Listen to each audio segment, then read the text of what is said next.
So hello everyone and welcome back to Marks Up. In this particular session, we are going to extend our discussion on the chapter Chemical Control and Integration. अभी तक हम लोग काफी सारे endocrine glands के बारे में discussion कर चुके थे, उन द्वारा बनाए गए हार्मोन्स और उन हार्मोन्स का हमारे बॉडी के मेटाबॉलिज्म पर क्या इफेक्ट था ये भी हम जान चुके थे। हम लोगों ने जब हमारे डिस्कशन को स्टार्ट किया तो हम ऊपर से नीचे की तरफ बढ़ना चालू कर चुके थे। Initially we have talked about the endocrine glands which are situated at the brain's level. वहां पर हमने हाइपोथैलेमस, पिट्यूटरी ग्लैंड और पीनियल ग्लैंड के बारे में बात की थी। उसके बाद हम थोड़ा सा नीचे आए और ट्रेकिया के दोनों साइड बाइलोब्ड स्ट्रक्चर के फॉर्म में प्रेजेंट थायराइड के बारे में हमने बात की। थायराइड के जस्ट पीछे आपके पैराथायराइड ग्लैंड्स प्रेजेंट थे, यानी कि in the dorsal part of thyroid gland. उसके बाद हम थोड़ा और नीचे आए और चेस्ट के पार्ट तक पहुंचे और चेस्ट पार्ट में लंग्स के बीच में फंसे हुए थाइमस के बारे में भी हमने बात की। उसके बाद हम थोड़ा और नीचे पहुंचे और किडनी के लेवल पर जाकर किडनी के ऊपर प्रेजेंट एड्रिनल ग्लैंड के बारे में भी हमने चर्चा की। आज हम लोग हमारे डिस्कशन को एक्सटेंड करने वाले हैं और जानने वाले हैं अबाउट पैनक्रियास, जो कि ड्यूडेनल लूप में फंसा रहता है। और उसके बाद हम लोग बात करेंगे मेल और फीमेल के सेक्स ऑर्गन्स की, यानी हम लोग बात करेंगे primary sex organ of male that is testis and primary sex organ of female that is ovaries. And उसके बाद हम लोग बात करेंगे about some diffused tissues and cells. जब एंडोक्राइन सिस्टम के बारे में हम चर्चा कर रहे थे उस टाइम पर हमने जाना कि it's not all about glands और it not all about the bigger organs. ऐसा नहीं है कि एंडोक्राइन सिस्टम में सारे के सारे बड़े-बड़े ऑर्गन्स ही पार्टिसिपेट करेंगे। आपकी बॉडी में काफी सारे छोटे-छोटे सेल्स हैं जो कि ग्रोथ फैक्टर नाम के हार्मोन लाइक सब्सटेंसेस सिक्रीट करते हैं, जो कि आपकी ग्रोथ और डेवलपमेंट के लिए बहुत ज्यादा क्रिटिकल है। आपका जो हार्ट है, इसके अपर जो दो छोटे-छोटे चैम्बर्स रहते हैं जिनको आप एट्रिया बोलते हो या एट्रियम बोलते हो, इनकी जो वॉल है यानी एट्रियल वॉल, वो भी एक हार्मोन सिंथेसाइज करती है जिसका नाम है atrial natriuretic factor which lowers your blood pressure. जो किडनी है, इसके कुछ इंपॉर्टेंट सेल्स भी आपके एरिथ्रोपोइटिन नाम का हार्मोन सिक्रीट करते हैं, जो कि आरबीसी फॉर्मेशन में या ब्लड फॉर्मेशन में हेल्प करते हैं। और इसके अलावा आपका जो एलिमेंट्री कैनाल है, आपका जो डाइजेस्टिव ट्रैक्ट है, इसमें भी अलग-अलग हार्मोन सिंथेसाइज होते हैं वाया डिफरेंट डिफ्यूज टिश्यूज। कोई सिक्रेटिन सिक्रीट करेगा, कोई गैस्ट्रिन सिक्रीट करेगा, कोई कोलेसिस्टोकाइनिन सिक्रीट करेगा, कोई इनहिबिन सिक्रीट करेगा। इन सारी चीजों के बारे में आज हमें बात करनी है। And at the end of the day we will be talking about the mechanism of hormone action. जो हार्मोन्स है, इनका नेचर अलग-अलग टाइप का हो सकता है। काफी हार्मोन हैं जो स्टेरॉइड नेचर के होते हैं और काफी हार्मोन्स ऐसे हैं जो प्रोटीनेशियस नेचर के होते हैं, जो अमाइड नेचर के होते हैं। तो इनमें से कौन सा हार्मोन किस प्रकार से अटैक करेगा और फिजियोलॉजिकल फंक्शंस को रेगुलेट करेगा, ये जानना भी काफी इंपॉर्टेंट है। इस बारे में भी हम लोग बात करेंगे। So let's start our discussion from the basic introduction of pancreas. अगर आप पैनक्रियास को देखें तो इसको आप प्यार से एक कंपोजिट, एक हेटेरोक्राइन या फिर एक नया नाम यहां पर मैं दे देता हूं, एक मिक्स्ड ग्लैंड बुलाते हैं। इसे हम मिक्स्ड ग्लैंड क्यों बुलाते हैं? क्योंकि इसके दो पार्ट्स होते हैं। पहला आपका एक्सोक्राइन पार्ट। एक्सोक्राइन पार्ट मतलब ये ऐसा पार्ट है जो कि क्या बनाएगा, आपके एंजाइम्स वगैरह बनाएगा। So this exocrine part is very very critical and it used to form the enzymes. आपको पता है कि आपका पैनक्रियास जो है वो पैनक्रियाटिक जूस बनाता है। डाइजेस्टिव सिस्टम वाले चैप्टर में हम लोग पढ़ चुके हैं। और ये जो डाइजेस्टिव जूस है, ये जो पैनक्रियाटिक जूस है, ये काफी सारे एंजाइम्स कैरी करता है। न्यूक्लिक एसिड को तोड़ने के लिए इसके पास न्यूक्लियेज भी है, लिपिड को तोड़ने के लिए इसके पास लाइपेज भी है, कार्बोहाइड्रेट को तोड़ने के लिए इसके पास पैनक्रियाटिक अमाइलेज भी है एंड सो ऑन। तो यहां पर जो एक्सोक्राइन पार्ट है, ये क्या बनाता है, आपके डाइजेस्टिव एंजाइम्स बनाता है। और जो एंडोक्राइन पार्ट है, ये क्या बनाता है, ये आपके हार्मोन्स बनाता है। तो यहां पर अलग-अलग टाइप के आपको सेल देखने को मिलते हैं। Since we are talking about chemical control and integration, तो एक्सोक्राइन पार्ट को तो हम लोग पढ़ चुके हैं in the digestive system chapter. Endocrine part जो है, इसमें स्पेसिफिक सेल्स होते हैं जिनको आप बोलते हैं आइलेट्स ऑफ लैंगरहैंस। ये जो आइलेट्स ऑफ लैंगरहैंस है, ये हार्मोन बनाने का काम करते हैं। और टोटल जितने भी आपके सेल हैं पैनक्रियाज में से, उसमें से 1 to 2% यानी 1 to 2 मिलियन आपके आइलेट्स ऑफ लैंगरहैंस के सेल्स। अब देखो यार, सिंपल मैथमेटिक्स यहां पर लगाने की कोशिश करो। आपके 1 to 2% जो सेल हैं, ये है आपके 1 to 2 मिलियन। ये आपके 1 to 2 मिलियन। तो आपके पैनक्रियाज में कितने सेल होते होंगे? 100% सेल होते होंगे। टोटल तो 100% होता है किसी भी चीज का, यानी अराउंड 100 मिलियन सेल्स होते हैं, यानी अराउंड 10 करोड़ के आसपास सेल्स होते हैं। और इन टोटल 10 करोड़ सेल्स में से आपके 10 से 20 लाख जो हैं, ये आपके क्या होते हैं, आइलेट्स ऑफ लैंगरहैंस के सेल्स होते हैं। ये डेटा आपको यहां से बेहतर तरीके से मिल जाता है। आइलेट्स ऑफ लैंगरहैंस में भी अलग-अलग सेल्स हैं, जैसे कि आपका अल्फा सेल, बीटा सेल, आपके डेल्टा सेल। तो यहां पर क्या होगा, अल्फा में ए अल्फाबेट आ रहा है, अल्फा में ए अल्फाबेट आ रहा है। ए किस में आता है, ए आपका आता है ग्लूकागॉन में। तो यूजुअली स्टूडेंट्स को कंफ्यूजन होती है कि आपका अल्फा सेल इंसुलिन बनाता है या ग्लूकागॉन। तो यार अल्फाबेट से याद कर लो कि ए आपका अल्फा में आ रहा है और ए ही आपका ग्लूकागॉन में आ रहा है। इंसुलिन में कहीं पर भी ए नहीं आता। इंसुलिन में अगर आप स्पेलिंग लिखोगे कहीं पर भी ए नहीं आता तो अल्फा सेल आपका इंसुलिन नहीं बनाएगा। तो इंसुलिन कौन बनाएगा, जाहिर सी बात है बीटा सेल। तो ये आपके पेप्टाइड हार्मोन यानी कि प्रोटीनेशियस हार्मोन सिक्रेट करते हैं। यहां पर अमीनो एसिड से जुड़ जुड़कर ये हार्मोन तैयार होते हैं। तो यहां पर जो ग्लूकागॉन है और इंसुलिन है ये बनेंगे। ग्लूकागॉन किससे बनेगा, ए आ रहा है इसमें अल्फा सेल से, और इंसुलिन बनेगा बीटा सेल से। और ये दोनों के दोनों जो हार्मोन्स हैं मिलकर ग्लूकोज होमियोस्टेसिस को मेंटेन करते हैं। कैसे मेंटेन करते हैं उसके बारे में हम एक फ्रेश स्लाइड लेकर डिस्कस करेंगे। अभी थोड़ा स्ट्रक्चर के बारे में जान लेते हैं। ये स्ट्रक्चर किसका है, ये जो स्ट्रक्चर आप यहां पर देख रहे हो ये आपके पेनक्रियाज का स्ट्रक्चर है। और पेनक्रियाज कहां पर प्रेजेंट रहता है, पेनक्रियाज आपके ड्यूडोनम जो है, आपके सी शेप ड्यूडोनम, इसके बीच में फंसा हुआ रहता है। यानी if this is your duodenum तो आपका इसमें बीच में फंसा हुआ आपको कौन मिलेगा, पेनक्रियाज फंसा हुआ मिल जाएगा। अब ये जो पेनक्रियाज है अलग अलग चीजें बनाता है। अगर ये अलग अलग चीजें बनाएगा तो उन चीजों को ये आपके ड्यूडोनम तक पहुंचाएगा भी। तो ये डक्ट है, इसे आप क्या बोलते हो, पैनक्रियाटिक डक्ट। और डक्ट की जरूरत किसे पड़ती है, एक्सोक्राइन ग्लैंड को या एंडोक्राइन ग्लैंड को, एक्सोक्राइन ग्लैंड को। जो एंडोक्राइन हार्मोन्स होते हैं उन्हें कभी डक्ट की जरूरत नहीं रहती, वो डायरेक्टली ब्लड के थ्रू एक जगह से दूसरी जगह ट्रैवल कर सकते हैं। तो ये डक्ट है तो इसके थ्रू क्या जा रहे होंगे, एंजाइम्स जा रहे होंगे, पैनक्रियाटिक जूस के एंजाइम्स जा रहे होंगे ड्यूडेनम के अंदर, राइट। तो ये जो सी शेप ड्यूडेनम है इसके बीच में फंसा हुआ रहता है पेनक्रियाज, और ये इस पेनक्रियाज के सेल्स हैं। स्पेशली यहां पर आइलेट्स ऑफ लैंगरहैंस को दिखाया हुआ है। ये जो आपका सेंट्रल पार्ट है जिसमें आपके blue, purple, sky blue colour के सेल्स हैं, ये आपका आइलेट्स ऑफ लैंगरहैंस पार्ट है। इसमें आपके डेल्टा सेल भी हैं जो आपके पर्पल कलर से दिखाए हुए हैं। देन यहां पर आपके बीटा सेल्स भी हैं जो स्काई ब्लू कलर से दिखाए हुए हैं, एंड आपके डार्क ब्लू कलर से दिखाए हुए अल्फा सेल। अब ए फॉर अल्फा तो ये क्या बनाएगा, आपका ग्लूकागॉन बनाएगा, because glucagon also contains A in it. जो बीटा सेल है ये क्या बनाएंगे, ये आपके इंसुलिन बनाएंगे, एंड अल्टीमेटली यहां पर जो डेल्टा सेल है क्या बनाते हैं, पैनक्रियाटिक पॉलीपेप्टाइड बनाते हैं। इसके चारों ओर देखो, इसके चारों ओर एक खास बात आपको नजर आएगी। वो खास बात क्या है कि इसके चारों ओर जो आपके सेल्स हैं उनके बीच में डक्ट बनाई हुई। ये जो येलो कलर से मैं अभी ड्रॉ कर रहा हूं इसे क्या लिखा हुआ है, इसे आपके डायग्राम के अंदर डक्ट लिखा हुआ है। यानी डक्ट किस में प्रेजेंट होगी, ऑब्वियसली एक्सोक्राइन पार्ट में, जो एंजाइम्स बनाएंगे। यानी ये जो सेल्स हैं ऊपर जो एक फ्लावर जैसी अपीयरेंस आपको दे रहे हैं सेंट्रल डक्ट के चारों ओर प्रेजेंट होकर के, ये जो सेल है क्या है, पैनक्रियाटिक एसिनार सेल्स है। इन्हें आप एसिनी या एकिनी भी बोलते हो। तो these are pancreatic acinar cell. जिस हिसाब से आपके लीवर के अंदर हेपेटोसाइट होते हैं, जिस हिसाब से आपके जो हार्ट है उसके अंदर कार्डियोमायोसाइट होते हैं, उसी हिसाब से आपके पैनक्रियाज के अंदर एसिनार सेल्स होते हैं। These are very very specific to pancreas only. तो जो एसिनार सेल है ये क्या बनाते हैं, ये आपके एंजाइम बनाते हैं और सेंट्रल डक्ट के अंदर पोर कर देते हैं, और ये जो डक्ट है इनको लेकर के चले जाते हैं, right. So this was the structure of your islets of Langerhans cell. अब बात करते हैं होमियोस्टेसिस की, कि होमियोस्टेसिस किस हिसाब से मेंटेन किया जाता है ग्लूकोज का।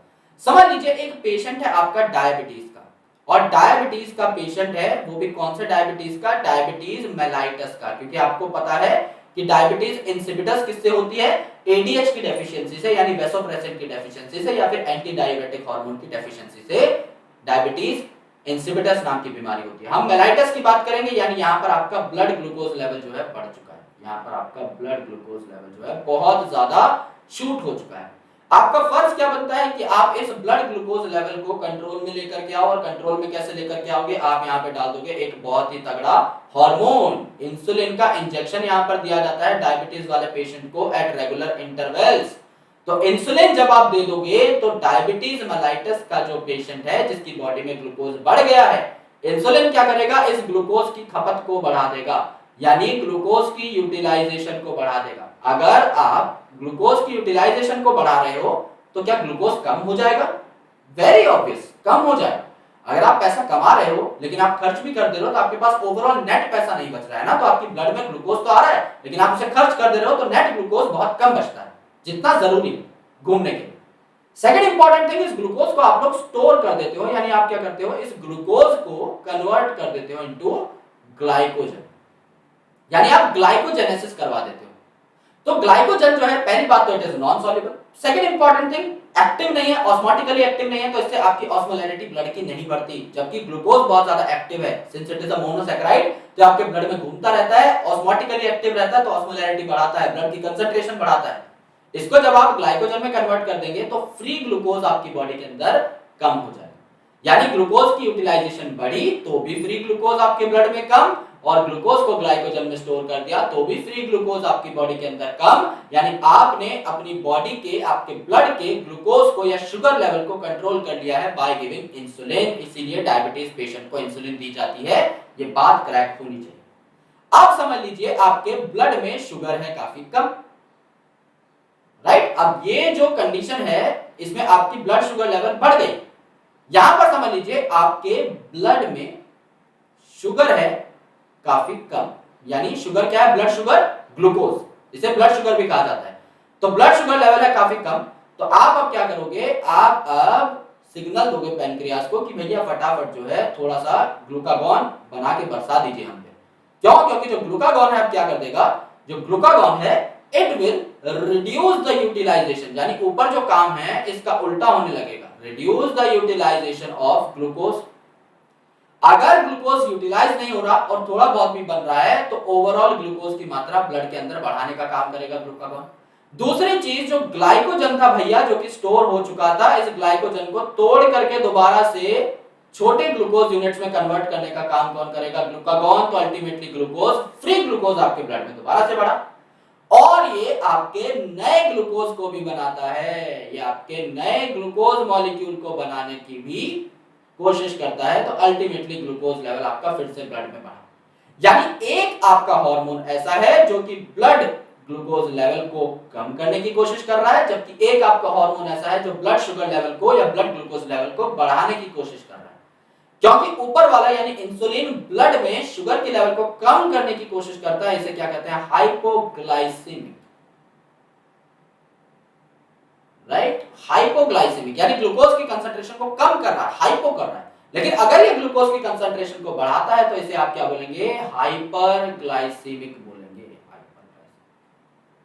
तो ऊपर जो कंडीशन आएगी hypoglycaemic, it is called as hypoglycaemia. नीचे जो कंडीशन आएगी via the hyperglycemic hormone, it is called as hyperglycemia। Simple सी बात है, लॉजिकल बात, राइट।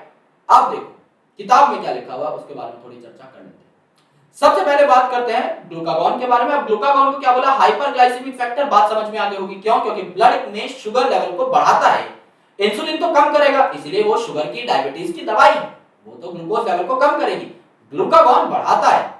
तो इसको हमें देखना है अच्छे से, कैसे बढ़ाता है। पहली बात तो ग्लूकोज के लेवल को मेंटेन करने में हेल्प करता है, ग्लूकोज होमियोस्टेसिस में दोनों का ही नाम आएगा। अगर आप इंसुलिन की बात करते हैं तो भी आप लिख सकते हैं कि ये मेंटेन करता है ग्लूकोज के लेवल को। ये हेपेटोसाइट पर एक्ट करेगा, यानी लिवर सेल पे अटैक करेगा, और क्या कर देगा, ग्लाइकोजिनोलाइसिस, यानी जो आपका ग्लाइकोजन था जो कि स्टोर्ड कार्बोहाइड्रेट है, इसको तोड़ करके क्या बना देगा, ग्लूकोज बना देगा। तो अल्टीमेटली आपका फ्री ग्लूकोज ब्लड में बढ़ेगा, हाइपरग्लाइसीमिया हो चुका है।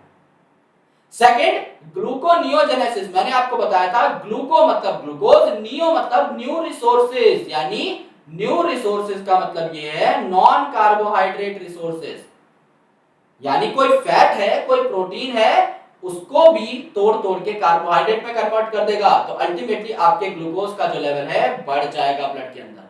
Third important point, it reduces the cellular glucose uptake and utilization, glucose सिर्फ बनता जा रहा है, यूज नहीं हो रहा, तो इसकी ब्लड में मात्रा बढ़ जाएगी। तो ओवरऑल ये हाइपरग्लाइसीमिया करता है ब्लड के अंदर। इंसुलिन जो है उल्टा करता है, ये हाइपोग्लाइसेमिक फैक्टर है, यानी ये ग्लूकोज के लेवल को कम करता है, तो ये भी रेगुलेट करेगा ग्लूकोज होमियोस्टेसिस को। कम कैसे करेगा, ये आपका हेपेटोसाइट पर अटैक कर रहा है, यानी लीवर सेल पे, और एडिपोसाइट पे भी। एडिपोसाइट मतलब जो फैट स्टोर करने वाले सेल्स होते हैं उन पर, और सेल्यूलोज ग्लूकोज अपटेक और यूटिलाइजेशन को बढ़ा देता है। यानी क्या बोलता है, हेपेटोसाइट को बोलता है कि भैया तुम ग्लाइकोजन बना दो, हेपेटोसाइट को क्या बोलता है कि तुम मेरे ग्लूकोज को लो, तुम ग्लाइकोजन बना दो, और एडिपोसाइट को क्या बोलता है, ग्लूकोज से मैं रेस्पिरेशन करके क्या बना लूंगा, ग्लूकोज से glucose 6 phosphate, fructose 6 phosphate, fructose 1 6 bisphosphate, ऐसे कर करके मैं ग्लाइकोलाइसिस पूरी करूंगा। उसके बाद मैं एक लिंक मॉलिक्यूल बनाता हूं जिसको बोलता है हम लोग एसिटाइल कोएंजाइम ए। वो एसिटाइल कोएंजाइम में क्या बना सकता था, फैटी एसिड बना सकता था, याद है। फैटी एसिड जब टूटता है तो दो कार्बन के एसिटाइल कोएंजाइम ए बनते हैं, और जब दो कार्बन के एसिटाइल कोएंजाइम ए जुड़ते हैं तो फैटी एसिड बनता है। तो एडिपोसाइट पे सिग्नल जाके दे देगा भाई ग्लूकोज की मुझे जरूरत नहीं है, तुम क्या करो, तुम फैट बना लो, तुम स्टोरेज कर लो, जब ग्लूकोज की जरूरत होगी तुमसे वापस मांग लूंगा। ओवरऑल ग्लूकोज का लेवल कम हुआ, ग्लाइकोजन और फैट बन गए। तो ग्लूकोज जो लेवल है ये आपका एडिपोसाइट और हेपेटोसाइट में जाकर के अलग अलग कंपोनेंट में कन्वर्ट हो जाएगा, हाइपोग्लाइसीमिया हो जाएगा, फ्री ग्लूकोज अब ब्लड में नहीं। दूसरा, ग्लाइकोजेनेसिस हो चुका है, यानी ग्लाइकोजन बनना स्टार्ट हो चुका है, और आपका जो ग्लूकोज का अपटेक था ये भी आपका बढ़ चुका है, ग्लूकोज की खपत बढ़ चुकी है, यूज हो रहा है, तो अल्टीमेटली इसका लेवल घटेगा। तो डायबिटीज मेलाइटस में क्या होता है, हाइपरग्लाइसीमिया हो जाता है, यानी ब्लड शुगर लेवल बढ़ जाता है। तो आपको क्या देखने को मिलेगा कि इतना ज्यादा आपके ब्लड में शुगर लेवल बढ़ चुका है कि आप जब यूरिनेट करेंगे तो आपके यूरिन में से भी कीटोन बॉडीज और काफी सारी शुगर निकलेगी। ओके, इसका ट्रीटमेंट क्या है, इंसुलिन थेरेपी। इंसुलिन थेरेपी क्या करवा देगी, अगर आप इंसुलिन का ये पतला वाला इंजेक्शन ले लेते हैं रेगुलर इंटरवल्स के ऊपर, तो अल्टीमेटली आपकी बॉडी में ग्लूकोज की खपत स्टार्ट हो जाएगी, तो ब्लड ग्लूकोज लेवल कम, ज्यादा जो है वो फैट में और ग्लाइकोजन में स्टोर हो जाएगा, अल्टीमेटली फ्री ग्लूकोज लेवल कम हो जाएगा। इसीलिए insulin therapy is the most important and most critical treatment for the diabetes mellitus.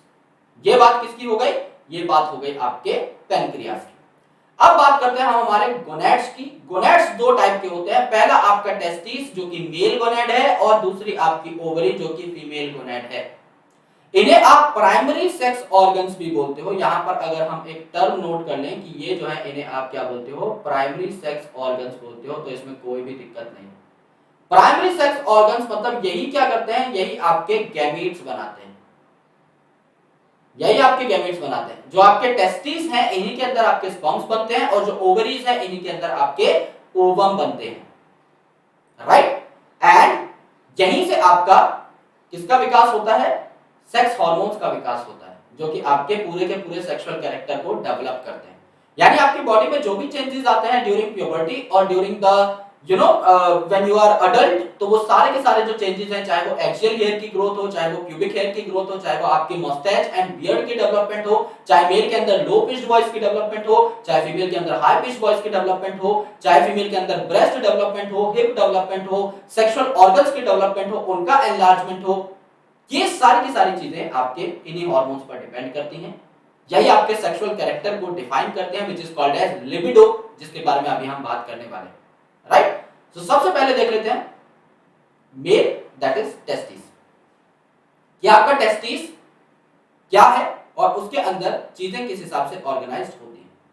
तो टेस्टिस जो है, सबसे पहली बात तो it is male primary sex organ, क्योंकि आपका स्पर्म भी बनाएगा एज वेल एज ये एंडोक्राइन भी है, ये आपका क्या बनाएगा, हार्मोन भी बनाएगा। तो स्पर्म्स आपके यहीं पर बनते हैं जहां पर आपके मेन गैमीट बने, उसे आप प्राइमरी सेक्स ऑर्गन बोलते हैं, और ये स्क्रोटल सैक में प्रेजेंट होते हैं। यानी आपकी जो टेस्टिस है it is extended in the scrotal sac. ये स्क्रोटल सैक में यानी एक पाउच लाइक स्ट्रक्चर में लटके हुए रहते हैं। क्यों, क्योंकि इन्हें कम टेम्परेचर की जरूरत है, क्योंकि स्क्रोटल सैक जो है ये आपकी नॉर्मल बॉडी टेम्परेचर से 2 से 2.5 डिग्री सेल्सियस कम टेम्परेचर मेंटेन करके रखती है, which is very important for the spermatogenesis. अगर आपके नॉर्मल बॉडी टेम्परेचर से 2-2.5 डिग्री सेल्सियस कम टेम्परेचर नहीं मिलेगा तो आपका स्पर्म फॉर्मेशन कभी भी नहीं हो पाएगा। इसीलिए टेस्टिस का आपके स्क्रोटम में जाना is very very critical. Okay, तो testis is formed of seminiferous tubule and interstitial या फिर स्ट्रोमल टिश्यू। तो यहां पे जो आपका टेस्टिस है इसके अंदर टेस्टिकुलर लोब्यूल्स प्रेजेंट रहते हैं इस प्रकार के। तो जो टेस्टिस है इसके अंदर क्या प्रेजेंट रहते हैं, टेस्टिकुलर लोब्यूल्स, और टेस्टिकुलर लोब्यूल के अंदर कॉइल्ड स्ट्रक्चर प्रेजेंट रहते हैं, जिनको आप क्या बोलते हैं, सेमिनिफेरस ट्यूब्यूल। ये वाले जो कॉइल्ड स्ट्रक्चर है दे आर सेमिनिफेरस ट्यूब्यूल। और ये जो सेमिनिफेरस ट्यूब्यूल है इनके बीच में जो स्काई ब्लू कलर का स्पेस प्रेजेंट है, ये आपका स्ट्रोमल स्पेस है या फिर ये आपका इंटरस्टिशियल स्पेस है। यानी जो सेमिनिफेरस ट्यूब्यूल है इनके बीच का जो स्पेस है ना, इसको आप क्या बोलते हैं, इंटरस्टिशियल या स्ट्रोमल टिश्यू। तो इंटरस्टिशियल जो टिश्यू है इसमें इंटरस्टिशियल सेल्स होते हैं, which are specifically called as Leydig cell. और इन लीडिंग सेल का सबसे इंपॉर्टेंट काम है, ये क्या करते हैं, इंटरट्यूबुलर स्पेसेस में प्रेजेंट होते हैं, यानी ट्यूब्यूल्स के बीच यानी आपके स्ट्रोमल टिश्यू में ये एंड्रोजन्स बनाते हैं, यानी कि टेस्टोस्टेरोन। यानी आपका जो मेल सेक्स हार्मोन है ये कौन बनाएगा, ये आपके लेडिंग सेल बनाएगा, आपके लेडिंग सेल बनाएगा। तो मेल जो है इसकी अगर आप टेस्टिस को देखें तो इस टेस्टिस के अंदर क्या है, आपका टेस्टिकुलर लोब्यूल प्रेजेंट है, यानी अलग अलग आपके कंपार्टमेंट है। इन टेस्टिकुलर लोब्यूल के अंदर सेमिनिफेरस ट्यूब्यूल प्रेजेंट है काफी सारी, और इनके बीच का जो स्पेस है इसे आपने क्या बोला, स्ट्रोमल स्पेस बोला। तो इट इज सेमिनिफेरस ट्यूब्यूल, और इनके बीच का जो स्पेस है दैट इज स्ट्रोमल टिश्यू या फिर इंटरस्टिशियल टिश्यू, जिसके अंदर लेडिंग सेल्स प्रेजेंट होते हैं and they used to secrete testosterone, जिसको आप मेल सेक्स हार्मोन भी बोलते हैं। नाउ यहां से स्पर्म को ले जाने के लिए काफी सारे एसेंशियल डक्ट्स भी प्रेजेंट रहते हैं, राइट। आपका गैमेट जो पहुंचेगा उसको आपकी बॉडी के बाहर भी तो जाना है, जिससे कि वो फीमेल की बॉडी में एंटर कर सके, राइट। तो यहां पर क्या है, आपका एपिडिडाइमिस है, आपका रेटिटेस्टिस है, आपका वास डेफरेंस है, आपका वासा इफरेंशिया है, ये सारी चीजें यहां पर प्रेजेंट रहती हैं, जो कि यहां से चीजों को कैरी करके ले जाती हैं आपकी एक्सटेंडेड पार्ट तक और यूरेथ्रा से ओपन हो जाती है। तो इन सब का डेवलपमेंट भी काफी ज्यादा इंपॉर्टेंट है। अब हमने ये बात की इनके डेवलपमेंट की, तो इसमें भी हम लोग अपना थोड़ा सा फायदा ढूंढेंगे। तो आपका जो टेस्टोस्टेरोन है करता क्या है, हार्मोन की बात हो रही है, टेस्टोस्टेरोन क्या करेगा, जो डेवलपमेंट है आपके या मैच्योरेशन है या फंक्शनिंग है आपके एक्सेसरी सेक्स ऑर्गन्स की। एक्सेसरी सेक्स ऑर्गन मतलब प्राइमरी सेक्स ऑर्गन के अलावा, जैसे एपिडिडाइमिस है, वास डेफरेंस है, सेमिनल वेसिकल है, प्रोस्टेट ग्लैंड है, यूरेथ्रा है, ये जो सारी चीज है, the glands, the tubes which are associated with the primary sex organ और द मेल रिप्रोडक्टिव पार्ट्स, उन सारी चीजों की डेवलपमेंट आपके मेल सेक्स हार्मोन पर ही डिपेंड करती है, राइट। और इनका रोल स्पर्मेटोजेनेसिस में तो होगा ही, यानी स्पर्म फॉर्मेशन में तो होगा ही। ये जो हार्मोन बनेंगे ये आपके स्पर्म फॉर्मेशन में भी अपना रोल अदा करेंगे। जो आप में एग्रेसिवनेस आ जाती है, जो मेल के अंदर एग्रेसिवनेस आ जाती है, जो एक एक्टिवनेस आ जाती है, सेक्सुअली एक्टिव बिहेवियर जो शो होने लग जाता है, इसको भी कौन कंट्रोल करता है, आपका ऑब्वियसली मेल सेक्स हार्मोन। जो वो फीलिंग आती है that is just because of the sex hormone only. तो इस सेक्सुअल बिहेवियर को आप लिबिडो बोलते हो, जो कि हमारे सेंट्रल नर्वस सिस्टम को बार-बार सिग्नल देता है। तो आपकी जो मस्कुलर ग्रोथ हो जाती है when you reach a particular age, hair जो है एक्सियल हेयर हो चाहे प्यूबिक हेयर हो, आपके अंदर जो एग्रेसिवनेस आने लग जाती है, मर्दों की जो वॉइस है वो थोड़ी सी मोटी हो जाती है, लो पिच्ड हो जाती है, that is just because of the male sex hormone. And anabolism यानी सिंथेसिस भी आपकी होने लगती है, किसकी, प्रोटीन की और कार्बोहाइड्रेट की, क्योंकि यहाँ पर जो स्पर्म फॉर्मेशन है ये भी आपका एक एनर्जी डिमांडिंग प्रोसेस है, तो आपकी बॉडी का बिल्डअप भी होने लगता है, राइट। आपको एनर्जी के लिए तो कार्बोहाइड्रेट चाहिए, आपको बिल्डअप के लिए प्रोटीन चाहिए, तो जो मस्कुलर बिल्डअप है ये किसकी वजह से होता है, प्रोटीन्स की वजह से होता है। तो क्या काम है आपकी मेल सेक्स हार्मोन का, पहले तो अपने जितने भी प्राइमरी सेक्स ऑर्गन के आसपास जितने भी इंपॉर्टेंट ऑर्गन थे, एपिडिडाइमिस था, रेटिटेस्टिस था, आपका वास डेफरेंस था, वासा इफरेंशिया था, इन सब को क्या किया, मैच्योर किया और इनके फंक्शनिंग को अच्छे से रेगुलेट किया। स्पर्म फॉर्मेशन में इंपॉर्टेंट रोल अदा किया, क्योंकि जब आप अडल्ट हो जाते हो उस टाइम पर स्पर्म फॉर्मेशन भी स्टार्ट हो जाती है। सेक्सुअल बिहेवियर को भी रेगुलेट किया और आपकी बॉडी के अंदर जो भी चेंजेस आते हैं उनका भी ख्याल रखा, और प्रोटीन और कार्बोहाइड्रेट की सिंथेसिस को बढ़ाया, ब्रेकडाउन को नहीं। तो एनाबॉलिज्म का मतलब सिंथेसिस से है। फीमेल की बात कर लेते हैं, तो फीमेल के जो यहाँ पर गोनैड्स हैं दैट इज ओवरी। तो यहाँ पर ये जो ओवरी है जिसके अंदर आपका ओवम बनता है, दोनों साइड पे प्रेजेंट रहती है।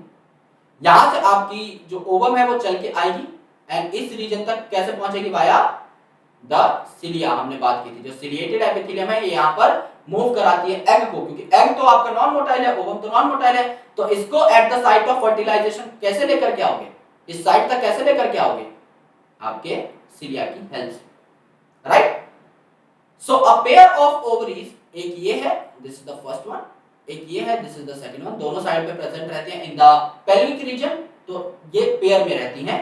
इसे आप फीमेल प्राइमरी सेक्स ऑर्गन बोलते हैं, क्योंकि यही आपका ओवम बनाती है। ये आपके एब्डोमिनल रीजन में प्रेजेंट होंगी, lower abdominal region. Ovary is formed of ovarian follicle, ovary के अंदर फॉलिकुलर सेल्स होते हैं। इनिशियली आपके छोटे छोटे जो फॉलिकल्स हैं इन्हें आप क्या बोलेंगे, प्राइमरी फॉलिकल। अभी फॉलिकल जस्ट बनना स्टार्ट हुए हैं, यानी जो आपके सेल थे इसके ऊपर कुछ और सेल्स आकर एसोसिएट हो जाते हैं, तो इन्हें क्या बोलते हैं आप लोग, फॉलिकुलर सेल्स बोलने लग जाते हैं, फॉलिकल बोलने लग जाते हैं। फिर ये जो फॉलिकुलर ग्रोथ है ये और होती है, राइट, तो आप सेकेंडरी फॉलिकल बोलते हो, इसे और ज्यादा डेवलप्ड हो गई, और बड़ी हो गई। फिर आप इसे टर्शियरी फॉलिकल बोलते हो, और ज्यादा बढ़िया ग्रोथ यहां पर आपको देखने को मिली। फिर ये आपका मैच्योर्ड ग्राफियन फॉलिकल बन जाता है, राइट, फिर ये मैच्योर्ड आपका ग्राफियन फॉलिकल बन जाता है। तो पहले तो आपका प्राइमरी फॉलिकल है, फिर आपका सेकेंडरी फॉलिकल है, फिर आपका टर्शियरी फॉलिकल है, फिर आपका ग्राफियन फॉलिकल यहां पर बनता हुआ आपको दिखाई दे जाए। एंड जब ये ग्राफियन फॉलिकल फटेगा तो इसके अंदर से क्या निकल जाएगा, इसके अंदर से ओवम निकल जाएगा, और ये जो बचा हुआ पार्ट है सफेद कलर का जो आपको यहां पर दिखाई दे रहा है, ये क्या है, कॉर्पस ल्यूटियम। कॉर्पस ल्यूटियम की एक अच्छी बात क्या है, ग्राफियन फॉलिकल था, यानी आपके सेल के ऊपर कवर चढ़ा हुआ था फॉलिकल्स का। जब वो कवर फटा तो एक तो रिलीज हो गया, पे बचा हुआ कवर क्या करेगा, ये जो कॉर्पस ल्यूटियम है मेरे दोस्त, ये प्रोजेस्टेरॉन सिक्रीट करता है। And progesterone is the pregnancy maintenance hormone. अगर ये एग रिलीज हुआ और उसी टाइम पर स्पर्म भी आ गया, तो आपके स्पर्म और ओवम की फ्यूजन के बाद आपका क्या होगा, प्रेगनेंसी हो जाएगी। तो उस टाइम पर प्रेगनेंसी को मेंटेन करने का काम कौन करेगा, progesterone, which is secreted by the corpus luteum.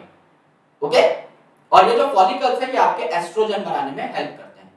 तो यहां पर देखो ओवेरियन फॉलिकल है और स्ट्रोमल टिश्यूज है जो कि इनके चारों ओर प्रेजेंट है, जस्ट लाइक टेस्टिस।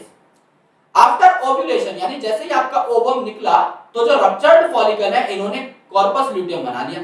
यानी मैंने आपको बताया जो कवर था ग्राफियन फॉलिकल का, ये फट करके कॉर्पस ल्यूटियम बन गया और अंदर से एग रिलीज हो गया।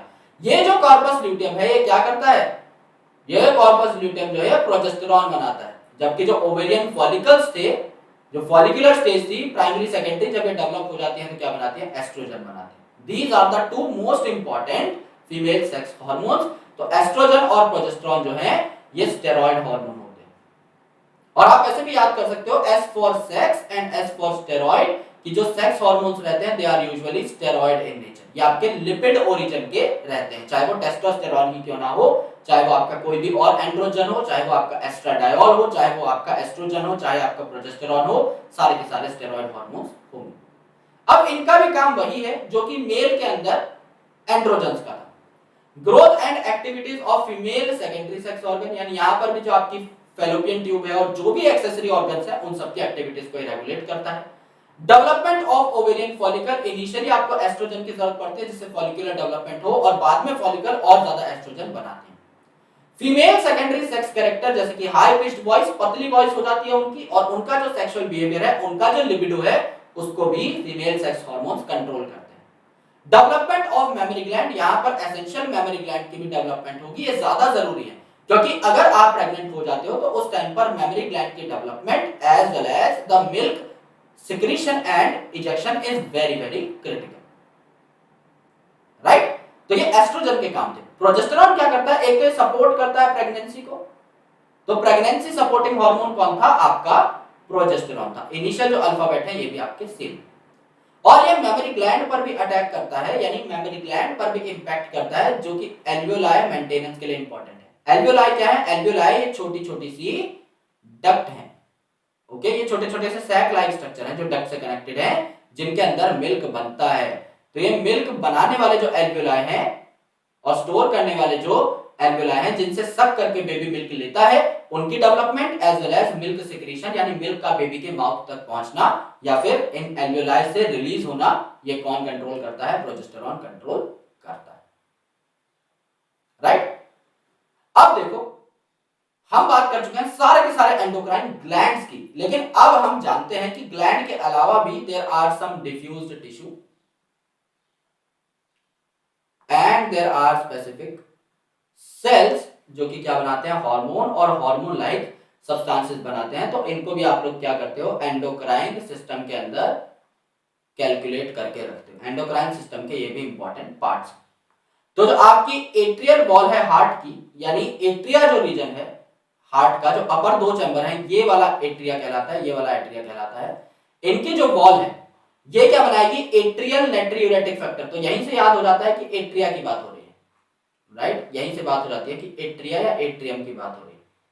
तो ये क्या बनाएगा, एट्रियल नाइट्रियूरेटिक फैक्टर, जो कि जब भी ब्लड प्रेशर इंक्रीज होगा तो उसको डिक्रीज करने का काम करते हैं। समझो कि आपका जो ब्लड प्रेशर है ये डिक्रीज हो गया, आपका ब्लड प्रेशर डिक्रीज हो गया। अगर आपका ब्लड प्रेशर डिक्रीज हुआ है तो आपका ग्लोमेरुलर फिल्ट्रेशन रेट भी डिक्रीज हो गया, यानी आपके किडनी के अंदर फिल्ट्रेशन भी कम होगी। कोई चीज अगर तेजी से मूव कर रही है तो अच्छी फिल्टर होगी, तेजी से फिल्टर होगी, कोई चीज धीरे मूव कर रही है तो धीरे से फिल्टर होगी, यहां पर फिल्ट्रेशन का रेट कम हो जाएगा। तो अगर फिल्ट्रेशन का रेट कम हुआ तो जस्टा ग्लोमेरुलर सेल्स जो है जाग जाएंगे, और जस्टा ग्लोमेरुलर सेल्स अगर आपके एक्टिवेट हो गए हैं तो ये किसको सिक्रीट कर देंगे, ये किसको सिंथेसाइज कर देंगे, आपके रेनिन को। अब रेनिन क्या करता है, रेनिन आपका एक और इंपॉर्टेंट केमिकल पर अटैक करता है। यहां पर केमिकल प्रेजेंट रहता है एंजियोटेंसिनोजन। एंजियोटेंसिनोजन, जन है ये, जाइमोजन है, इनएक्टिव है। तो एंजियोटेंसिनोजन किसमें कन्वर्ट हो जाएगा, एंजियोटेंसिन 1 में। ये किसमें कन्वर्ट हो जाएगा, एंजियोटेंसिन 1 में। और ये एंजियोटेंसिन 1 एंजियोटेंसिन कन्वर्टिंग फैक्टर की हेल्प से कन्वर्ट हो जाएगा एंजियोटेंसिन 2 में। ये मैं रास मैकेनिज्म बता रहा हूं, जो मैं आपको 2 बार पहले भी बता चुका हूं, firstly in the excretory chapter और एक कल के लेक्चर में in the very same chapter chemical control and integration. तो यहां पर जो रेनिन है ये क्या करता है, एंजियोटेंसिन 1 और एंजियोटेंसिन 2 बना लेता है। और ये जो एंजियोटेंसिन 2 है फिर किसको एक्टिवेट करता है, आपके ये आपके एल्डोस्टेरॉन को बनाने के लिए सिग्नल दे देता है, एल्डोस्टेरॉन बन जाता है। तो इसीलिए इसे रास मैकेनिज्म बोला। सबसे पहले रेनिन बनता है, रेनिन, फिर एंजियोटेंसिन बनता है, एंजियोटेंसिन, एल्डोस्टेरॉन, और एस का मतलब है सिस्टम। तो ये जो एल्डोस्टेरॉन है क्या करेगा, ये आपके सोडियम और वाटर की रीएब्जॉर्प्शन को बढ़ा देगा कि भाई सोडियम और वाटर को रीएब्जॉर्ब करो। अगर आप सोडियम वाटर रीएब्जॉर्ब करोगे तो क्या हो जाएगा, वाटर की वॉल्यूम बढ़ेगी, जिस वजह से आपका प्रेशर बढ़ जाएगा, तो बीपी आपका बढ़ गया, यानी कि ग्लोमेरुलर फिल्ट्रेशन रेट आपका बढ़ गया। तो जो जीएफआर आपका कम था उसको आपने रेगुलेट कर लिया, उसको आपने बढ़ा लिया। तो ये काम तो हो गया, आपने पूरी की पूरी साइकिल बना लिया, आपने जीएफआर को बढ़ा दिया। लेकिन अब ये जीएफआर एक बार फिल्ट्रेशन पूरी हो जाए तो इसको दोबारा कम भी तो करना पड़ेगा। तो इसको कम कौन करता है, इस जीएफआर को कम कौन करेगा, एट्रियल नाइट्रियूरेटिक फैक्टर। तो आप इस फ्लो को कम कैसे करोगे भाई, पाइप की चौड़ाई बढ़ा दो। अगर पाइप की चौड़ाई कम है तो इसमें ब्लड प्रेशर भी तो ज्यादा होगा, लेकिन पाइप की चौड़ाई अगर ज्यादा है तो ब्लड आपका खुला खुला आराम आराम से मूव करेगा, ब्लड प्रेशर कम रहेगा, तो जीएफआर आपका कम हो जाएगा, जो कि आप एएनएफ से कंट्रोल कर सकते हो। तो रास मैकेनिज्म के कंट्रोल में हेल्प करता है एएनएफ। अब देखो जेजीए ऑफ किडनी यानी जस्टाग्लोमेरुलर जो apparatus है, ये किडनी का एरिथ्रोपोइटिन नाम का एक हार्मोन बनाता है, which is a peptide hormone, यानी अमीनो एसिड से बनता है, जो एरिथ्रोपोइसिस कराता है। एरिथ्रोपोइसिस, एरिथ्रो का मतलब एरिथ्रोसाइट यानी रेड ब्लड सेल, पोइसिस मतलब बनना। तो यहां पर हमने जो देखा था कि आपके एफरेंट आर्टेरियोल के जो स्पेसिफिक सेल थे और आपके डीसीटी की जो डिस्टल ट्यूब्यूल के जो स्पेसिफिक सेल थे, इनकी एसोसिएशन से क्या बन रहा था, जस्टाग्लोमेरुलर apparatus। ये जो जस्टाग्लोमेरुलर apparatus है ये क्या कर रहा है, यहां पर ये आपका बना रहा है एरिथ्रोपोइटिन, और ये एरिथ्रोपोइटिन क्या करेगा, एरिथ्रोपोइटिन ऑब्वियसली एरिथ्रोपोइसिस करेगा, यानी आरबीसी की फॉर्मेशन करवा देगा, राइट। अगला देखो यार, यहाँ पे एलिमेंट्री कैनाल में अलग अलग चीजें बन रही थी, तो आपका जो गैस्ट्रोइंटेस्टाइनल ट्रैक्ट है क्या क्या बनाएगा, ये भी काफी सारे पेप्टाइड हार्मोन्स बनाता है, जैसे गैस्ट्रिन। अब नाम क्या है, गैस्ट्रिन, तो गैस्ट्रिक पार्ट से रिलेटेड होगा। गैस्ट्रिक पार्ट किसे कहा जाता है, स्टमक को। स्टमक में क्या बनता है, पेप्सिनोजन और एचसीएल। तो जब आपके एचसीएल को बनाना होगा आपको, या पेप्सिनोजन को बनाना होगा, तो गैस्ट्रिक ग्लैंड पर आपका अटैक कर देगा ये गैस्ट्रिन, और एचसीएल और पेप्सिनोजन की सिक्रीशन को बढ़ावा दे देगा कि भाई इनको रिलीज कर दो, एचसीएल पेप्सिनोजन को, आपका फूड आ चुका है, इस प्रोटीन को अब हमें डाइजेस्ट करना पड़ेगा। एचसीएल जो है फिर इस पेप्सिनोजन को एक्टिवेट कर देगा और पेप्सिन में कन्वर्ट कर देगा। तो गैस्ट्रिन का तो साफ साफ है पेट से रिलेटेड है।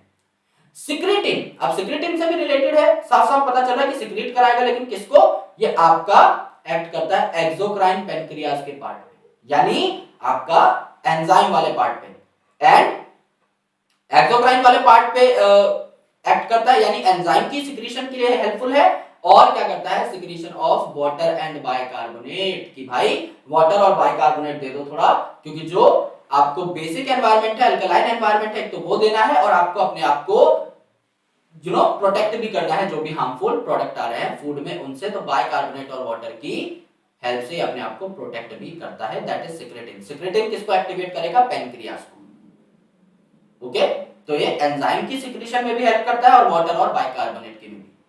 Gastric inhibitory peptide, gastric inhibitory peptide यानी इनहिबिन, यानी क्या करेगा, इनहिबिशन करेगा। तो गैस्ट्रिक सिक्रीशन जो हो रही थी, यानी आपका एचसीएल और पेप्सिनोजन का जो सिक्रीशन हो रहा था उसको रोक देगा, उसके अपोजिट काम करेगा।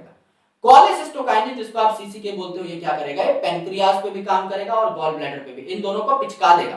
तो गॉल ब्लैडर को पिचकाएगा तो आपका जो बाइल जूस है भगा भगा आ जाएगा ड्यूटेरम में, और आपके पेनक्रियास को अगर पिचकाएगा तो पेनक्रियाटिक एंजाइम्स जो हैं आपके भागे भागे आ जाएंगे, डाइजेशन में हेल्प करते हैं। तो यहाँ पर आपको ये नहीं देखना कि पेनक्रियास का जो एंजाइम है वो ना आकर के आपका इंसुलिन ग्लूकागॉन आ जाएगा, ऐसा नहीं है। सारे के सारे जीआईटी के हार्मोन्स हैं, तो ये सारे डाइजेस्टिव हार्मोन, ये आपके एंडोक्राइन पार्ट पर अटैक नहीं करते, ये आपके एक्सोक्राइन पार्ट पर अटैक करते हैं, क्योंकि इनका रोल डाइजेशन में है, इनका रोल एंडोक्राइन उसमें नहीं है कि ये कोई हार्मोन नहीं बना रहे, ये खुद हार्मोन्स हैं। Gastrin, secretin, gastric inhibitory peptide, cholecystokinin खुद हार्मोन है, तो ये एक्सोक्राइन पार्ट पर अटैक करेंगे, राइट।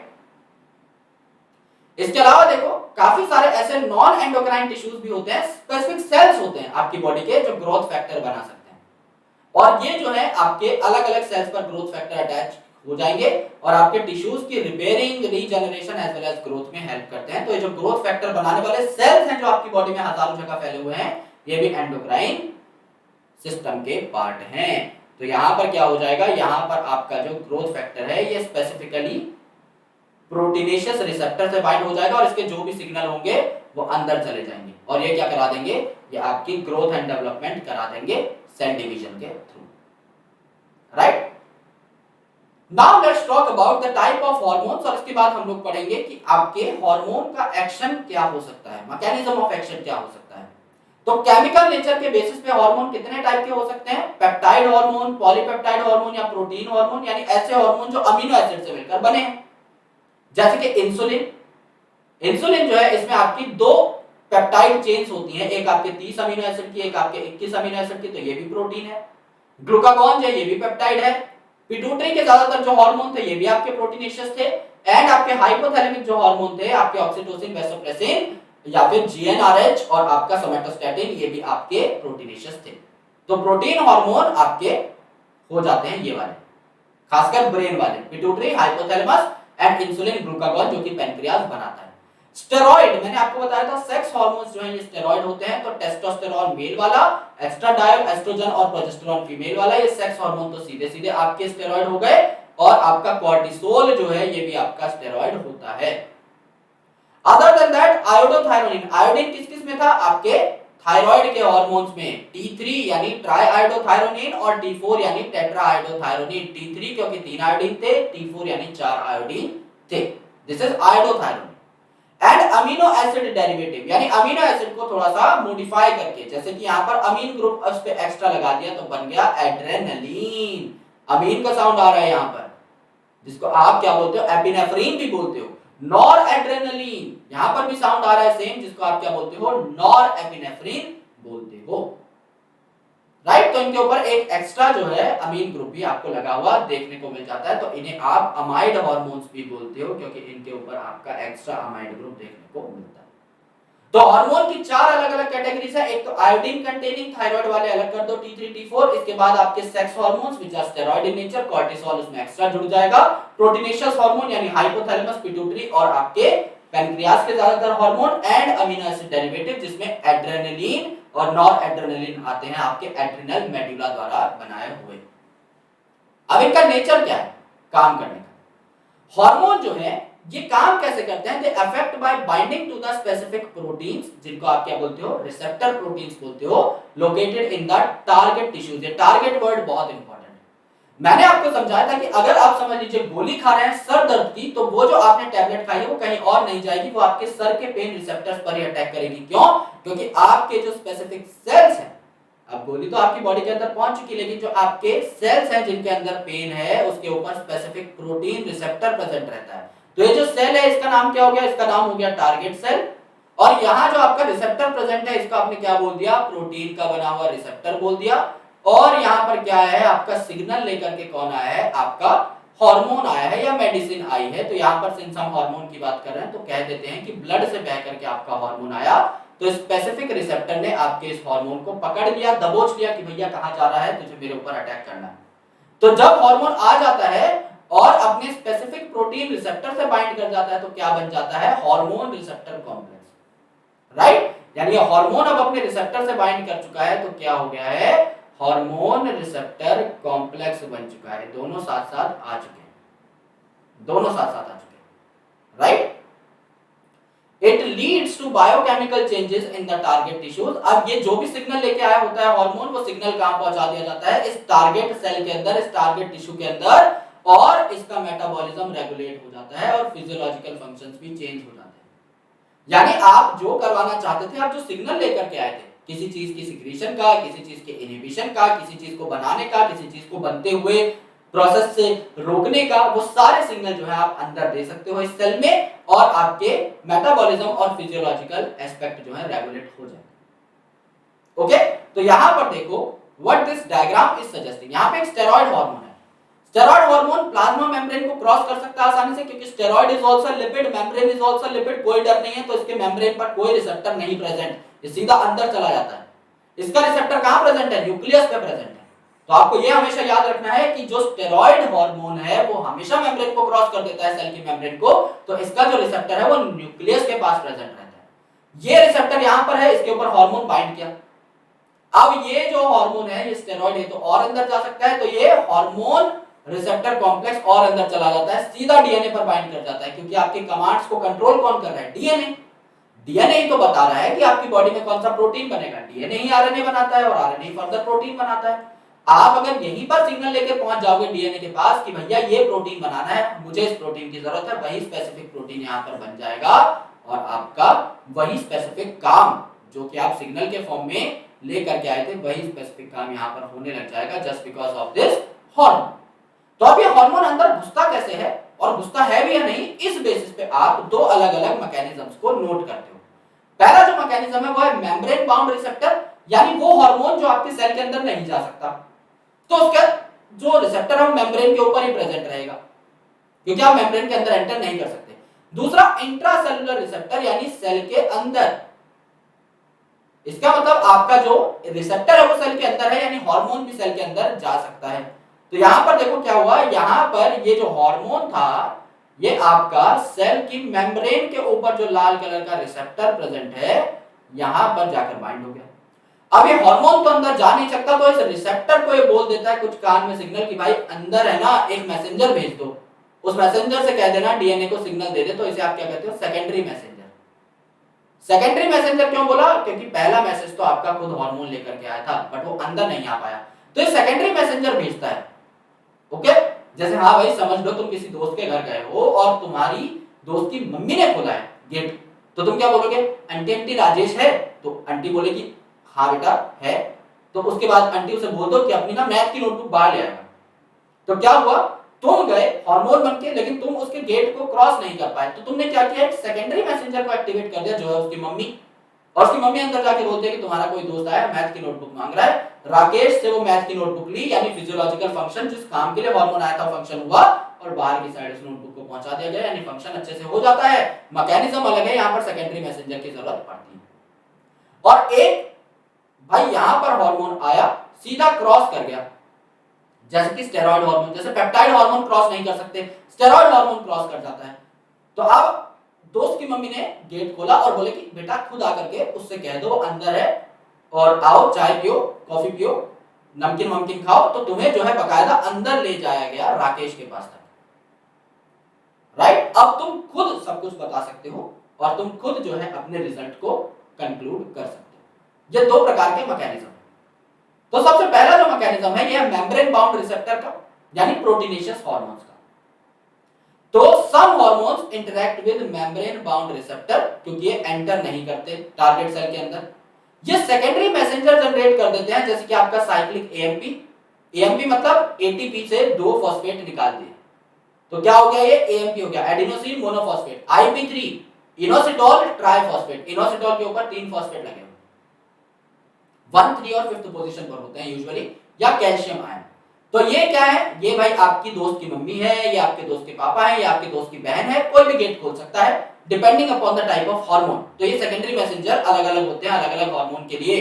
तो आपने क्या किया, आप सबसे पहले गेट पे गए, आपने गेट खटखटाया यानी रिसेप्टर को खटखटाया, जैसे कि एफएसएच है, तो FSH is a pituitary hormone, right, FSH LH pituitary hormone है। और यहां पर ये ओवेरियन सेल मेम्ब्रेन पर अटैक करेंगे, क्योंकि इनका काम क्या है, फॉलिकल स्टिमुलेटिंग हार्मोन, फॉलिकल बनाना चाहता है, तो ओवरी के ऊपर ही तो जाके प्राइमरी सेकेंडरी टर्शियरी फॉलिकल बनाएगा ना, तो ओवेरियन सेल के अंदर गया। अब इसमें रिस्पांस जनरेट कर दिया और सेकेंडरी मैसेंजर को कह दिया भाई अंदर जाके बता के आओ, शाम से कह देना छेनू आया था, तो यहाँ पर ये शाम जो है अंदर शाम के पास सिग्नल पहुंचने वाला है। तो बायोकेमिकल रिस्पॉन्सेज पहुंचते हैं, यानी केमिकल यहाँ पर पहुंचे। बायोकेमिकल रिस्पॉन्सेज मतलब ये केमिकल जो है सेकेंडरी मैसेंजर पहुंचे हैं सिग्नल लेकर के, और अल्टीमेटली फिजियोलॉजिकल रिस्पांस मिल जाता है आपको, यानी रिजल्ट मिल जाता है अंदर जाकर के, जो भी आप सिग्नल ले गए थे उस हिसाब से आपका काम हो जाता है। आप चाहते थे कि ओवेरियन ग्रोथ हो, फॉलिकुलर डेवलपमेंट हो, वो आपकी हो गई। तो ये आपके प्रोटीनेशियस हार्मोन का रूल है। हाइपोथैलेमस के हार्मोन, आपका इंसुलिन, आपका ग्लूकागॉन, या फिर आपके पिट्यूटरी के हार्मोन जैसे एफएसएच, ये क्या करते हैं, सेलुलर मेटाबॉलिज्म को रेगुलेट करते हैं और फिर फिजियोलॉजिकल इफेक्ट दिखाते हैं। यानी पहले तो केमिकल अंदर जाएगा तो थोड़े बहुत केमिकल चेंजेस होंगे और फिर आपको रिजल्ट मिल जाएगा, फिजियोलॉजिकल रिस्पांस मिल जाएगा। तो इसका फ्लो चार्ट देख लो। हार्मोन यानी कि एफएसएच जो है जैसे प्रोटीनेशियस हार्मोन, ये रिसेप्टर से बाइंड किया तो हार्मोन रिसेप्टर कॉम्प्लेक्स बना। फिर आपका रिस्पांस 1 जो है ये उस लिंकिंग से जनरेट हुआ। रिस्पांस 1 के बाद आपके सेकेंडरी मैसेंजर जो थे ये जनरेट हुए और ये सिग्नल को अंदर ले गए, क्योंकि आपका हार्मोन तो अंदर आ नहीं सकता। बायोकेमिकल रिस्पॉन्सेज आए, यानी मेटाबॉलिज्म में चेंजेस हुए, एंड उसके बाद आपका फिजियोलॉजिकल रिस्पांस आया, यानी आपकी ओवेरियन ग्रोथ हो गई। आपको रिजल्ट जो है जो आप चाहते थे वो यहाँ पर मिल गया, हार्मोन जो करने आया था वो उसने कर दिया। ये तो आपके ऐसे हार्मोन है जो अंदर नहीं जा सकते, जैसे प्रोटीनेशियस हार्मोन। अब देखो स्टेरॉइड की बात, जिनके अंदर इंट्रासेलुलर रिसेप्टर है, यानी ऐसे रिसेप्टर जो सेल के अंदर प्रेजेंट है। तो some hormone interact with intracellular receptor यानी न्यूक्लियर रिसेप्टर। अब न्यूक्लियस पे रिसेप्टर अगर प्रेजेंट है तो अंदर की साइड है, सेल मेम्ब्रेन को तो क्रॉस करके हार्मोन अंदर आएगा ही ना, जैसे कि स्टेरॉइड हार्मोन है या आयोडोथायरोनिन्स है, यानी थायराइड के जो इंपॉर्टेंट हार्मोन है T3 T4 या स्टेरॉइड हार्मोन, ये सीधा अंदर आ सकते हैं। तो ये क्या करते हैं, जीन एक्सप्रेशन को या क्रोमोसोम फंक्शन को डायरेक्टली ही रेगुलेट करते हैं। रिसेप्टर हार्मोन कॉम्प्लेक्स जो है सीधा जाके जेनेटिक मटेरियल यानी डीएनए पे बैठ जाता है कि भाई तू बना प्रोटीन, जब तक मेरा प्रोटीन नहीं बनाएगा मैं जाऊंगा ही नहीं। तो यहां पर क्या है, बायोकेमिकल एक्शंस जो है ये फिजियोलॉजिकल और डेवलपमेंटल इफेक्ट दिखा देते हैं पहले वाले केस की तरह। लेकिन इसमें डिफरेंस क्या है, इसमें डिफरेंस मेरे भाई ये है कि आपका जो हार्मोन है जैसे कि एस्ट्रोजन है या प्रोजेस्टेरोन है या एस्ट्राडायल है या टेस्टोस्टेरोन है या T3 है या T4 है, जो भी है ये आपका मेम्ब्रेन को क्रॉस करेगा, यहां से इसने मेम्ब्रेन क्रॉस करेगा। फिर यहां पर न्यूक्लियस के पास जो है आपका हार्मोन का रिसेप्टर प्रेजेंट है, तो हार्मोन रिसेप्टर कॉम्प्लेक्स बन गया। हरा वाला तो हार्मोन था और ये जो है आपका ये आपका रिसेप्टर हो गया। ये पूरा जो हार्मोन रिसेप्टर कॉम्प्लेक्स है जिसको आप बोल रहे हो HR कॉम्प्लेक्स, ये पूरा HR कॉम्प्लेक्स जाकर के डीएनए पे बाइंड हो जाता है इस हिसाब से। ओके, और डीएनए पर बाइंड हो गया तो डीएनए क्या बनाएगा, आरएनए बनाएगा, आरएनए प्रोटीन बनाएगा। तो ये अपने मनचाहे प्रोटीन को बनवा लेता है एंड आपका टिश्यू ग्रोथ या डिफरेंशिएशन जो भी इसका काम था वो ये करवा देता है। तो इस प्रकार से आपका ये तो है रिसेप्टर काले कलर का जो बनाया हुआ एनसीईआरटी में, और हरे कलर का आपका ये है हार्मोन। ओके, ये हार्मोन यहां पर दिखा है, तो यहां पर जाकर के क्या हो जाता है, बाइंड हो जाता है। तो इसके अंदर हमें क्या देखने को मिला, सीक्वेंस वो जान लेते हैं। सबसे पहले हार्मोन जो है जैसे एस्ट्रोजन, ये आपका बाइंड कर गया रिसेप्टर से, ये आपका रिसेप्टर से बाइंड कर गया एंड आपका हार्मोन रिसेप्टर कॉम्प्लेक्स बना। अब ये पूरा कॉम्प्लेक्स उठ करके डीएनए पे जाके बैठ गया, फिर डीएनए एमआरएनए बना बैठा, एमआरएनए प्रोटीन बना बैठा, यानी सेंट्रल डॉगमा हुआ है। डीएनए से आरएनए बना यानी ट्रांसक्रिप्शन, और एमआरएनए से प्रोटीन बना यानी ट्रांसलेशन। और जब जब ये प्रोटीन बनेगा तो फिजियोलॉजिकल रिस्पांस जो है, यानी आपका क्यों आया था, estrogen tissue growth and differentiation के लिए, वो काम यहाँ पर आपको होता हुआ दिखाई दे जाएगा। ये दो मैकेनिज्म, तो आयोडीन से एसोसिएटेड हार्मोन्स और आपके स्टेरॉइड हार्मोन्स इस प्रकार का मैकेनिज्म शो करते हैं। So this was about the chemical control and integration chapter and we have completed the NCERT sequence बहुत बेहतर तरीके से of the whole 11th class. Alright? So I hope this is understood by all of you. I'll surely catch you in the next video sessions. Please make sure to solve the DPP at a very great pace जिससे कि बेहतर तरीके से आपको सारी चीजें भी समझ में आती रहे. Thank you so much. Bye bye. Take care. Lots of love. Jai Hind. I'll surely catch you in the next